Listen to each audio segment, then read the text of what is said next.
session like this one must be shared to all of us.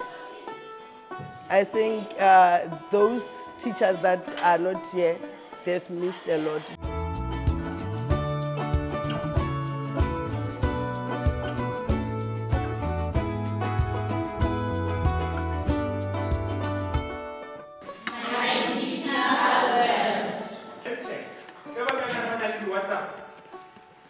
We learned about how we can protect ourselves and how we can protect our personal stuff.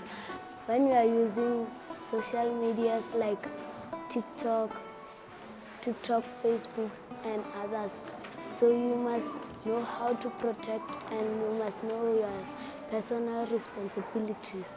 I used Meta to do some homework for me without even checking, but today I have learned how to check that Meta